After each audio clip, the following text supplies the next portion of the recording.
चौधरी चरण सिंह हरियाणा कृषि विश्वविद्यालय हिसार में 2 दिवसीय किसान मेले का आज पहला दिन है। यहाँ पर प्राइवेट कंपनियां जो खाद बीज दवाइयों से संबंधित है वो भाग लेती हैं। कृषि यंत्र भी आपको कुछ मात्रा में देखने को मिल जाएंगे। इसके अलावा यहाँ पर यूनिवर्सिटी की तरफ से कुछ सरकारी स्टॉलें भी लगाई जाती हैं जिनके ऊपर वैज्ञानिक जो खेती की जानकारी कृषि वैज्ञानिकों के द्वारा दी जाती है। अच्छी खासी भीड़ है, लगभग 10 सवा 10 बजे के आसपास का टाइम है। तो पूरा किसान मेला आपको इस वीडियो के माध्यम से दिखाएंगे। अगर आप यहाँ पर नहीं आ सके किसी कारणवश तो इस वीडियो के माध्यम से आप पूरा किसान मेला देख पाएंगे। तो चलिए वीडियो में बने रहिए और पूरे किसान मेले की सैर आपको करवाते हैं। यहाँ से ये जो किसान मेले का जो मेला ग्राउंड है, तो मेला ग्राउंड का ये मुख्य द्वार है और इसके बाद में जो है किसान मेला जो है वो यहाँ से स्टार्ट होता है। आप सामने पंडाल देख सकते हो। यहाँ पर स्टार्टिंग में पीने के पानी वगैरह की व्यवस्था है। उसके बाद में वहाँ पर पंजीकरण है, आने वाले किसानों का रजिस्ट्रेशन होता है। उसके बाद में फसल प्रतियोगिता है। अगर आपके पास में कोई अच्छी फसल है, अगर आप प्रतियोगिता में उसको दिखाना चाहते हैं तो आप यहाँ पर भाग ले सकते हैं। उसके बाद में मिट्टी पानी की जांच जो हरियाणा कृषि विश्वविद्यालय हिसार में फ्री होती है। उसके बाद में यहाँ पर अल्फा सीड यानी कि प्राइवेट जो कंपनियां हैं, सीड वाली, फर्टिलाइजर वाली, इंसेक्टिसाइड वाली, वो सारी की सारी यहाँ पर स्टॉल लगी हुई है। उसके बाद में कुछ सरकारी स्टॉलें हैं जो यूनिवर्सिटी की तरफ से लगाई जाती हैं। वो उस लास्ट जो रो है, आखिरी जो कतार है, उसके अंदर देखने को मिलेगी। यहाँ पर शक्तिवर्धक वालों की है और यहाँ पर ये कुछ गेम वगैरह है जिससे किसानों की भीड़ यहाँ पर इकट्ठा हुई है। और ये देखिए स्टॉल है शक्तिवर्धक वालों की। यहाँ पर शक्तिवर्धक की सरसों की वैरायटी दिखाई गई है। समझ 108 नंबर हाइब्रिड वैरायटी है। ये देखिए, तो ये शक्तिवर्धक की स्टॉल है। शक्तिवर्धक की यहाँ पर KR 64 जो देसी कपास की वैरायटी है, उसका बीज अब की बार मेले के अंदर है या फिर नहीं, वो थोड़ी सी मैं यहाँ पर कंफर्म करने की कोशिश करता हूँ। नमस्कार जी। नमस्कार सर, जो KR 64 है उसका बीज मेले के अंदर मिल रहा है या नहीं? नहीं भैया, मेले के अंदर देंगे। हमने ना सप्लाई आज भी सप्लाई दी है और 3 दिन पहले भी सप्लाई दी थी। अपनी अपनी मार्केट है, जो भी जिम्मेदार आया उसने यही गाइड करा कि अपने आसपास की मार्केट है जो अवेलेबल मिलेगा। ठीक है। तो जैसे 2 साल से कमी बनी हुई है बीज की देसी कपास का, जो KR 64 वैरायटी आपकी शक्तिवर्धक की, उसका अब की बार क्या कुछ सीन रहने वाला है? बीज मिल पाएगा किसानों को या फिर कमी? नहीं, अब की बार है ना, कंपनी के पास बढ़िया अच्छी क्वांटिटी में माल है तो जिम्मेदार को लगभग ठीक ही मिल जाएगा। कोई दिक्कत नहीं, ज्यादा दिक्कत होने वाली कोई बात नहीं है। ठीक है, बहुत बहुत धन्यवाद। एक एक करके 1 बाय 1 मैं आपको दिखाने की कोशिश कर रहा हूँ। वीडियो थोड़ी सी लंबी होगी लेकिन पूरा आपको पता चलेगा मेले के अंदर क्या कुछ है। यहाँ पर गेहूं एवं जो अनुभाग की स्टॉल है और सारी की सारी जो गेहूं की वैरायटियां है वो यहाँ पर दिखाई गई है, जैसा कि प्रत्येक किसान मेले के अंदर यहाँ पर देखने को मिलती है। तो यहाँ पर गेहूं की अलग अलग वैरायटियां जो है दिखाई गई है, जैसे कि यहाँ पर है DBW 327 है और WH 1105 है, ये DBW 222 है। तो अलग अलग वैरायटियाँ गेहूँ की, जैसे WH 1217 हरियाणा कृषि विश्वविद्यालय हिसार की लेटेस्ट वैरायटी है भारी मिट्टी के लिए। तो ऐसे ही यहाँ पर 1124 है, ये यहाँ पर WH 1309 है। तो अलग अलग वैरायटियाँ गेहूँ की और यहाँ पर कुछ वैरायटियाँ जौ की भी हैं। तो गेहूँ और जौ की अलग अलग वैरायटियाँ यहाँ पर दिखाई गई हैं। और वहाँ पर डॉक्टर साहब हैं, जैसे कि आप जानते हैं लगातार डॉक्टर ओम प्रकाश बिश्नोई जी हैं, तो लगातार किसानों के टच में रहती है और यहाँ पर स्टॉल के ऊपर किसान जानकारी ले रहे हैं डॉक्टर साहब से। तो यहाँ पर गेहूँ की प्रॉपर आप जानकारी ले सकते हो, चाहे वैरायटियों की है चाहे डिसीज़ की है। तो सारी जानकारी गेहूँ की यहाँ पर इस स्टॉल से आकर आप डॉक्टर साहब से मेले के अंदर ले सकते हो। इसी प्रकार से अगर हम जैसे ही आगे चलते हैं तो यहाँ पर धान की जो है जानकारी पूरी की पूरी दी जाती है। आगे जो है बाजरे की स्टॉल है, तो बाजरे की भी इसी प्रकार से अलग अलग वैरायटियाँ यहाँ पर आपको देखने को मिलेंगी। HHB 311 है, 399 है। तो बाजरे की अलग अलग वैरायटियाँ जो यूनिवर्सिटी की तरफ से निकाली गई हैं वो सारी यहाँ पर आपको देखने को मिलेंगी। इसी प्रकार से जो जैसे हम आगे चलते हैं तो जो सरसों यानी कि ऑयल सीड जो अनुभाग है उसकी स्टॉल आपको यहाँ पर देखने को मिलेगी। और जो यूनिवर्सिटी की लेटेस्ट वैरायटियाँ हैं वो तो आपको देखने को मिलती हैं, जैसे कि यहाँ पर RH 1975 है। ये जो वैरायटी है हरियाणा कृषि विश्वविद्यालय हिसार की लेटेस्ट वैरायटी है और काफ़ी अच्छी वैरायटियों में आती है। अब की बार किसानों के पास में पर्याप्त मात्रा में इसका बीज गया है। तो क्या कुछ इसका जो है परफॉर्मेंस निकल कर आएगी, पैदावार कितनी निकल कर आएगी, क्योंकि अलग अलग क्षेत्रों में अलग अलग मिट्टी की कंडीशन में जब कोई वैरायटी जाती है फार्मर के पास में तो उसका सही पता चल जाता है कि वो वैरायटी एक्चुअल में किस कंडीशन में कितनी पैदावार निकाल सकती है। तो ये लेटेस्ट वैरायटी है 1975। वहाँ पर डॉक्टर रामअवतार जी हैं जो कि सरसों अनुभाग के जो हैं हेड हैं। तो यहाँ पर RH 1424 है, लेटेस्ट वैरायटियों में आती है हरियाणा कृषि विश्वविद्यालय हिसार की और काफ़ी मोटी फलियाँ। ये देखिए आप, काफ़ी मोटी फलियां हैं, मोटा दाना इसका रहता है, जो है ब्लैक कलर का। इसी प्रकार से RS 725 है। RS 725 वैरायटी भी किसानों के बीच में काफ़ी लोकप्रिय हुई और काफ़ी ज़बरदस्त इसकी पैदावार भी किसानों को देखने को मिली। इसकी भी खासियत ये है कि लंबी फलियां हैं, दाना मोटा है, ब्लैक रंग का दाना इसका रहता है और काफ़ी बढ़िया वैरायटी है पैदावार के मामले में। इसकी हाइट थोड़ी सी ज़्यादा जाती है 14-24 के मुकाबले में, और जो 1975 है इसकी खासियत ये है कि इसकी हाइट कम है, इसका फुटाव ज़्यादा है, हाइट कम है और पैदावार के मामले में काफ़ी बढ़िया वैरायटी है। और नीचे यहाँ पर इनका सीड भी अलग अलग वैरायटियों का अलग अलग सीड जो है देखने को मिलेगा आपको। इसके बाद में जैसे हम आगे चलते हैं तो यहाँ पर अलग अलग क्रॉप की जो है, जैसे मसूर की है, मूंग की है, यहाँ पर काबुली चने की हैं, मटर की हैं, चने की हैं, तो अलग अलग वैरायटियाँ जो है सामने दिखाई गई हैं। इसके बाद में यहाँ पर मक्का की है, इसी प्रकार से गन्ने की है। तो अलग अलग विभाग की अलग अलग स्टॉलें यहाँ पर लगी हुई हैं। यहाँ पर आप सामने देख सकते हो कपास अनुभाग है और कपास की अलग अलग वैरायटियाँ यहाँ पर जो है दिखाई गई हैं। जैसे अस्सी कपास की हरियाणा कृषि विश्वविद्यालय हिसार की एक काफ़ी पॉपुलर वैरायटी है, AH1 काफ़ी बढ़िया वैरायटी है, HD 123 काफ़ी बढ़िया वैरायटी है। तो देसी कपास की काफ़ी फेमस और पॉपुलर वैरायटियाँ हैं हरियाणा कृषि विश्वविद्यालय हिसार की, जो कि कम जो है ख़राब मौसम में कम जड़ती हैं, रुई नीचे कम गिरती है। इसी प्रकार से एक काफ़ी बढ़िया और फेमस पॉपुलर वैरायटी हम इसको कह सकते हैं JE की, हरियाणा कृषि विश्वविद्यालय हिसार की तरफ से ही आती है। 8 नंबर JE इसको हम बोलते हैं। तो ये 8 नंबर JE है, इसकी आप हाइट देख सकते हो। हाइट के साथ में एक चीज़ में और देखने वाली है, इसकी जो नीचे की जो पत्तियां हैं वो भी आपको पीली नजर नहीं आएंगी, बिल्कुल नीचे से लेकर ऊपर तक जो इसकी पत्तियां हैं वो हरी हैं, काफ़ी अच्छी हाइट ली हुई है, मिठास इसके अंदर, और काफ़ी किसान भाई जो इसको नाम से जानते हैं, नाम से इसको खरीदते हैं। काफ़ी अच्छी वैरायटी है हरियाणा कृषि विश्वविद्यालय हिसार की। और ये यहाँ पर एक और JE की वैरायटी है, ये जो वैरायटी है HFO 707 नंबर वैरायटी है। और यहाँ पर नीचे जो है बरसीन की वैरायटियाँ भी जो आपको देखने को मिलेंगी, जो हरियाणा कृषि विश्वविद्यालय हिसार की हैं। HB1 है, HB2 है, ये बरसीन की वैरायटियाँ हैं, तो अलग अलग वैरायटियाँ हैं। और सामने यहाँ पर सीड भी आप देख सकते हो, जवार का सीड भी यहाँ पर लगाया हुआ है। जवार की वैरायटी अगर मैं आपको दिखाऊं तो यहाँ पर HJH 1513 है, CSV 53F है, HJ 1415 है, सॉरी 1514 है, और यहाँ पर HJ 541 है। तो ये यहाँ पर जवार की वैरायटियाँ लगाई हुई हैं। उसके बाद में यहाँ पर जैसे कि ये इसबगोल की एक गमले के अंदर दिखाई गई है, तो ये जो इसबगोल की वैरायटी है आप देख सकते हो हरियाणा कृषि विश्वविद्यालय हिसार में दिखाई गई है। और ये है आपका बाकला। अलग अलग प्लांट जो हैं औषधीय प्लांट यहाँ पर दिखाए गए हैं। पत्थर चट्टा है, चौलाई है, और ये सतावर है, गमले के अंदर सारे दिखाए गए हैं। सतावर की जड़ें आप देखें नीचे से। उसके बाद में ब्राह्मी है, तुलसी है, मुलेठी है। मुलेठी का पौधा अगर आपने नहीं देखा तो एक बार आप देख लीजिए। पीला बांसा है, और ये अश्वगंधा है। अश्वगंधा आपने शायद देखा होगा, क्योंकि ये हमारे देश में काफ़ी पुरानी औषधि है काफ़ी, और ये आमतौर पर आपने अपने खेतों के आसपास भी कई बार ज़रूर देखा होगा। तो ये अश्वगंधा है। और ये यहाँ पर लौंग तुलसी है। उसके बाद में गवार पट्टा है, गवार पट्टे हो तो आप लोग जानते हो। ये फिर से एक काला मस है। तो ये औषधीय पौधे हैं जो कि हरियाणा कृषि विश्वविद्यालय हिसार के अंदर किसान मेले के अंदर दिखाए गए हैं।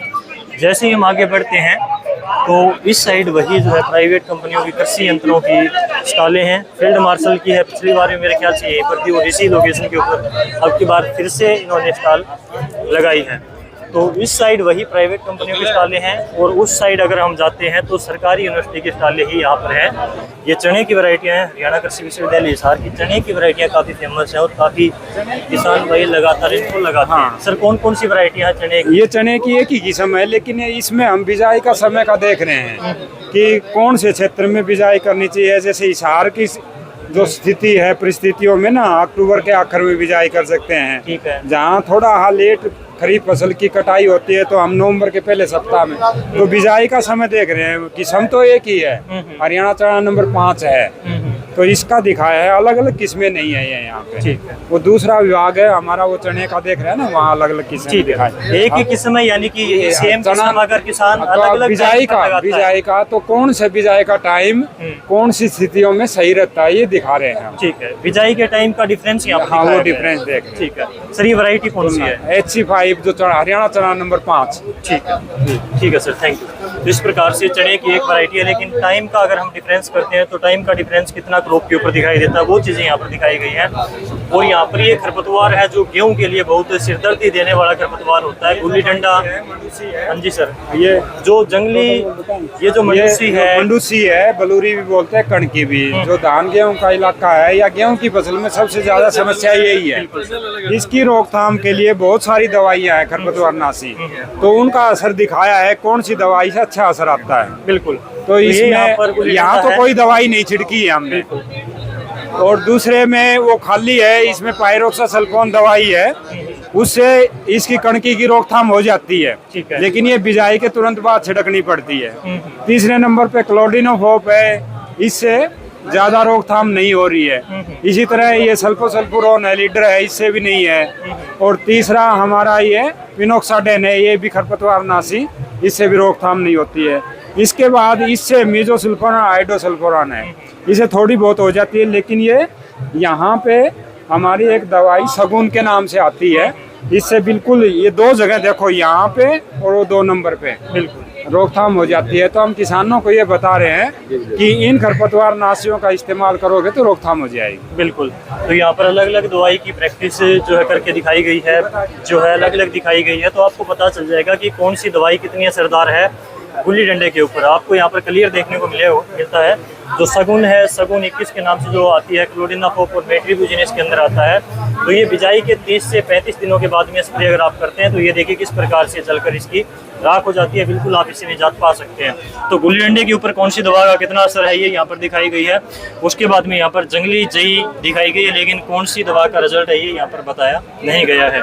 और यहाँ पर कुछ जो है कीट दिखाए गए हैं, एक बार मैं आपको दिखाता हूँ। ये यहाँ पर इनमें ये फसलों के मित्र कीट भी हैं और शत्रु कीट भी हैं, तो इनसे जो है एक बार पूछने की कोशिश करते हैं। सर नमस्कार।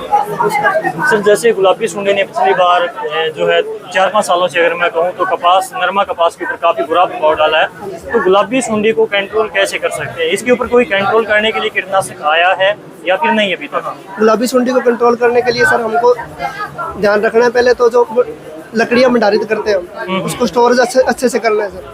उसके बाद कपास की फसल अगर 60 दिन तक तो हो जाए तो उसके लिए दवाइयाँ बता रखी है सर। पहले तो नीम का तेल प्लस नीम सीड कर्नल एक्सट्रैक्ट होता है सर। ठीक है। नीम के जो बीज होते हैं उनसे मिलाकर तेल निकलता है, उसको स्प्रे करनी है। उसके बाद कपास की फसल अगर 61 से 120 दिन की हो जाए तब इमामेक्टिन बेंजोएट नाम का स्प्रे आता है सर, उसकी वो करनी है स्प्रे। और कपास की फसल 120 से 150 दिन की हो जाए तो साइपरमेथ्रिन उसकी स्प्रे करनी है। ठीक है। लेकिन सर बार बार किसान भाई काफ़ी इनसे भी हैवी जो स्प्रे आते हैं वो भी करता है, लेकिन फिर भी गुलाबी सूंडी के ऊपर कंट्रोल नहीं हो पाता। तो इसके पीछे मेन कारण क्या है? मेन कारण सर रेजिस्टेंट हो चुका है सर। गुलाबी सूंडी का जो बीज आता था सर, तो उसके अंदर रेजिस्टेंट ग्रो कर लिया है सर उसने गुलाबी सूंडी ने, तो स्प्रे करते थे उनके अंदर।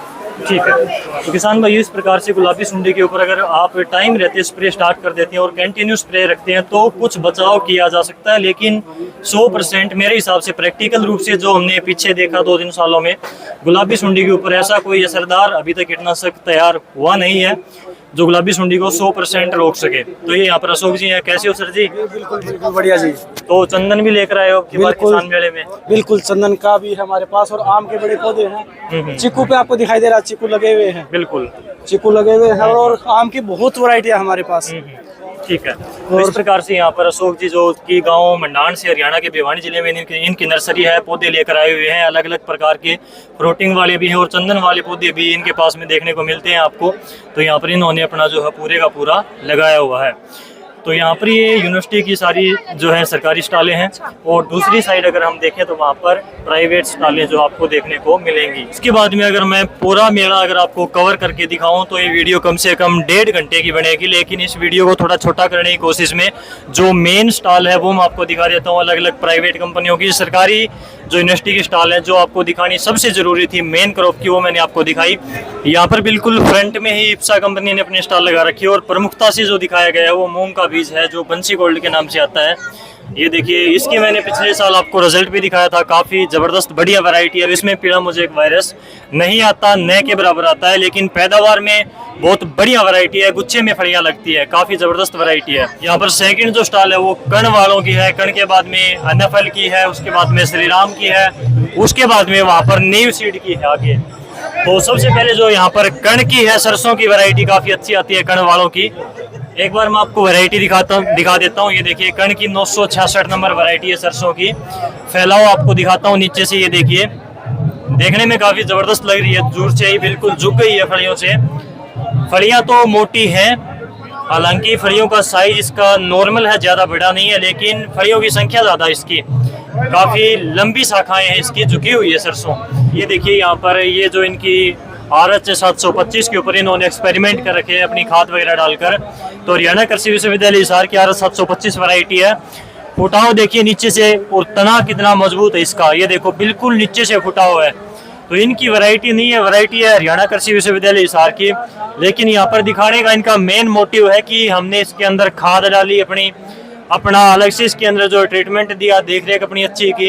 इनका कहना है कि अकेली वैरायटी कुछ नहीं कर सकती, वैरायटी के साथ साथ में आपको टाइम टू टाइम उसमें जरूरी न्यूट्रिशन, फर्टिलाइजर वगैरह सही टाइम के ऊपर डालने पड़ेंगे, तब जाकर एक वैरायटी अपना जो है, जो मेन जो उसका पूरा उत्पादन है वो दिखा सकती है। ये जो है 725 लगाई हुई है नीचे भी, और जो इस साइड है ये भी 725 है जो लास्ट में आउटपुट आया है, और ये जो इस साइड में लगा रखी है ये भी 725 है जो कि लास्ट वाला जो आउटपुट है। इसके अंदर फर्क कैसे आया, तो इन्होंने ये बताया कि इसके अंदर फर्क आया आज की खेती भविष्य की जो तकनीक है, यानी कि जो खेती करने का तरीका है वो इन्होंने बदला, और जो खाद दवाइयाँ वगैरह है वो जो इन्होंने डाली टाइम टू टाइम अपनी, उनका ये जो अलग से रिजल्ट देखने को मिला। ये जो तना है ये सेम वैरायटी का है, इसके अंदर किसी प्रकार का कोई उखेड़ा नहीं है, तनागलन नहीं है, वो इसके अंदर तनागलन आप देखिए उखेड़े से बिल्कुल सूख गई है। तो ये चीज़ों का जो डिफरेंस है वो यहाँ पर ये दिखाने की कोशिश कर रहे हैं कि अकेली एक वैरायटी कुछ नहीं कर सकती। आपके खेत की मिट्टी, दवाइयाँ और खेती करने की जो तकनीक है, जो तरीका है, वो चीज़ें भी मायने रखती हैं एक वैरायटी की पैदावार निकालने के लिए। यहाँ पर स्टार एग्रीसीड वालों की स्टॉल है, और यहाँ पर जो इन्होंने वैरायटियाँ लगा रखी हैं, एक बार तो मैं इनकी जो वैरायटियाँ हैं मेन वो दिखा देता हूँ। इनकी गंवार में जो वैरायटी आती है स्टार 610 जो सामने है, सरसों में स्टार 1015 है, स्टार 444 का इनका मूंग आता है, बहुत बढ़िया वैरायटी है। और जो पोषक है ये इनकी जवार की वैरायटी आती है। इस प्रकार से इनकी जो मेन वैरायटियाँ हैं वो सामने लगा रखी हैं। इनके अलावा इनकी गेहूं की वैरायटी भी आती है, धान की वैरायटियाँ भी आती हैं, लेकिन जो 1015 है सरसों वो ये देखिए यहाँ पर स्टार 1015 लिखा हुआ है। और ये इसकी फलियाँ वगैरह मैं आपको एक बार दिखा देता हूँ, ये देखिए। और इनकी जो गेहूं की वैरायटी आती है स्टार 333 नंबर, वो ये यहाँ पर देखिए। बालियों का साइज अच्छा खासा है, हाइट इसकी नॉर्मल है, ये देखिए बालियाँ, ये बालियों का साइज है अच्छा खासा, हम इसकी बालियों का साइज कह सकते हैं। और हाइट नॉर्मल है, नीचे गिरने वाली समस्या इसके अंदर नहीं देखने को आपको मिलेगी। तो स्टार 333 गेहूं की वैरायटी है, स्टार 1015 यहाँ पर सरसों की वैरायटी है। इसके बाद में यहाँ पर करतार ने अपने ट्रैक्टर लगा रखे हैं। इस किसान मेले के अंदर कृषि यंत्र आपको कम देखने को मिलते हैं ट्रैक्टर से संबंधित, जो मैंने आपको पहले मेले की डेट वाली वीडियो में बताया था। लेकिन यहाँ पर करतार के ट्रैक्टर हैं, इक्का दुक्का कंपनियां हैं जो ट्रैक्टर वाली हैं वो भाग लेती हैं इस मेले के अंदर। उसके बाद में फिर आगे जो है सीड वाली, फर्टिलाइजर वाली, इंसेक्टिसाइड वाली प्राइवेट कंपनियों में स्टॉल आपको देखने को मिलेगी। यहाँ पर होंडा कंपनी ने अपने पावर टिलर, पावर वेटर यहाँ पर और जो है पंप वगैरह लगा रखे हैं, वाटर पंप वगैरह। तो ये देखिए यहाँ पर चल रहा है, तो ये होंडा के वाटर पंप हैं और उस साइड जो है पावर टिलर हैं। तो होंडा अपने आप में एक ब्रांड है, काफ़ी अच्छी क्वालिटी के साथ में यहाँ पर आपको देखने को मिल जाएंगे। और एक यहाँ पर जो सामने आपको ट्रैक्टर दिखाई दे रहा है ये है इलेक्ट्रिक ट्रैक्टर, ये देखिए साइलेंट है, बिल्कुल कोई आवाज़ नहीं है। यहाँ पर ये क्रिस्टल की स्टॉल, और यहाँ पर कृषि यंत्रों में इनके पास में स्प्रे पंप है, पेट्रोल ऑपरेटेड है और वहाँ पर बैटरी से चलने वाले हैं। तो इनके बारे में पूछते हैं क्या कुछ इनकी प्राइसिंग है। ये जो पेट्रोल से चलने वाली स्प्रे पंप है और जो बैटरी ऑपरेटेड है, इनका रेट बताइए थोड़ा सा, क्या डिफरेंस है इनमें? हाँ, जो अपना मैं आपको ये अपना न्यूट्रॉन मेटा है, इसका अपना 16 लीटर कैपेसिटी है, सिंगल मोटर है, 12 वोल्ट 12 एम्पीयर की बैटरी है। ठीक है। और इसका जो डिस्चार्ज जो है टंकी खाली करने की जो क्षमता है वो 25 लीटर है, मतलब एक बैटरी की जो एक बार चार्ज होने पे 25 टंकी निकाल देता है। ठीक है। इसका 3000 रुपये है कीमत, इसकी 3000 रुपये। ठीक है। इसका क्या कुछ है? ये अपना न्यूट्रॉन DM20 के नाम से है, जो कैपेसिटी 20 लीटर है, 12 वोल्ट 12 एम्पीयर की बैटरी है, डबल मोटर है। इसकी कैपेसिटी 15 से 20 टंकी निकाल देती है एक बार चार्ज होने पे। इसकी कीमत है 3600 रुपये। ठीक है। पेट्रोल से चलने वाली क्या? ये अपने न्यूट्रॉन पावर 20 के नाम से है, 20 लीटर कैपेसिटी है, इसमें 25 लीटर भी है, 20 लीटर भी है, जिसकी कीमत है 11000 रुपये। ठीक है। ये अपना फोल्स्टो का मेक इन इंडिया है, जो क्रिस्टल का अपना मैन्युफैक्चर है। इसकी कीमत है 9,000 रुपये। 25 लीटर कैपेसिटी है इसकी, 25 लीटर का टैंक है इसमें, डबल सेक्शन में है भाई। यही है अपना, ये मेक इन इंडिया है, ये इम्पोर्टेड है। ठीक है, इन दोनों में मेन जो डिफरेंस है वो क्या चीज़ का है? जी सर, इनमें जो मेन अंतर है वो क्या चीज़ का है? मेन इंजन है इनका, वो इंजन का अंतर है। इंजन जो है, इंजन की जो कैपेसिटी है वो इसकी जो पावर है वो जो इसकी लाइफ है वो एज ए बेटर है, एज ए इम्पोर्टेड है ये। ठीक है, थैंक यू। इस प्रकार से यहाँ पर स्प्रे पंप थे जिनका रेट हमने पूछा, अलग अलग क्रिस्टल का है, ब्रांड है अपने आप में। उसके बाद में यहाँ पर श्री राम वालों ने स्टॉल लगा रखे हैं। इनसे जैसे कि आपको बताया गया हूँ कि श्री राम की सुपर 303 वैरायटी काफ़ी फेमस है और भारी डिमांड रहती है इस वैरायटी की। तो सर श्री राम की जो 303 वैरायटी है गेहूँ की भारी डिमांड है, लेकिन बीज क्यों नहीं मिलता हरियाणा में? क्या देखो 303 वैरायटी हम हरियाणा में नहीं देते, इसमें येलो रस्ट रोग बहुत ज्यादा आता है, इसलिए ये हरियाणा के लिए नहीं है। एक फार्मर के बीच में है ना, किसी ने मार्केट में हुमर फैला रखा है इसको 303 का। तो 303 जो यहाँ की वैरायटी है, 303 जो श्रीराम DCM श्रीराम की जो वैरायटी है वो हरियाणा के जमीन के लिए स्टेबल नहीं है। इसके एवज में हमने जो नई वैरायटी निकाली है श्रीराम की 3SR 72, ये हरियाणा की मिट्टी के लिए सबसे उपयोगी है। इसकी में आप देख सकते हो, जो इसकी जो लाइव जो देख सकते हो, इसकी बाली के अंदर जो बॉडी देख सकते हैं, वो बॉडी के अंदर, एक बॉडी के अंदर 15 से 16 बॉडी है इसके अंदर। जो इसका जो दानों का जो औसतन है 80 से 85 दाने इसके अंदर है, और ये रोग रोधक है, बिल्कुल इसमें कोई भी रोग नहीं आता। दूसरा, इसमें तापमान सहने की भी क्षमता सबसे ज्यादा है। ये 25 नवंबर से लेके ना हम हरियाणा के अंदर, और 25 नवंबर तक हम इसके हम बिजाई कर सकते हैं। दूसरी वैरायटी हम हरियाणा के लिए दिया हमने 5SR05, ये भी DCM श्रीराम का ही बीज है। ये अगेत्य और पछत्ते में दोनों में सक्षम है। ठीक है, इसका भी वो आप देखोगे तो हमने ये जो लाइव दिखाया आज हमने गेहूं का, ये हमने एक वैरायटी अगेत्ती दिखाई है 3SR 72, दूसरी वैरायटी हमने जो दिखाई है वो 5SR05, ये 75 है। इनकी भी मुख्य खासियत विशेषताएं ये है, अगर 5SR05 है, अगर आप फार्मर ये लगा रहे हैं तो ये खाने के पर्पज से सबसे बेस्ट है। इसमें आयरन और जिंक की मात्रा सबसे अधिक मात्रा में मिलती है। ठीक है, अगर इल्ड के पर्पज से लेता है कोई जमींदार तो 5SR05 ये वैरायटी जो आज के अंदर वर्ल्ड के अंदर किसी के पास नहीं है, ये वैरायटी इल्ड में सबसे हाईएस्ट वैरायटी है ये। और नॉर्मल पानी और नॉर्मल खाद वगैरह जो ड्यूरेशन है वही देनी है इसके अंदर में। ठीक है जी, धन्यवाद, थैंक यू। ओवरऑल जो किसान मेला चेयू के अंदर आज लगा हुआ है, 17 मार्च को, कल 18 मार्च को भी लगने वाला है, उसके बारे में मैंने आपको यहाँ पर पूरी जो है विस्तार से आपको मेला दिखाया। इस वीडियो को दूसरे किसानों तक शेयर जरूर करें ताकि उनको भी पता चले कि चेयू हिसार में जो किसान मेला लगा हुआ है उसमें क्या कुछ देखने को मिला और क्या कुछ यहाँ से आप खरीद सकते हैं। आज के इस वीडियो में बस इतना ही, नमस्कार।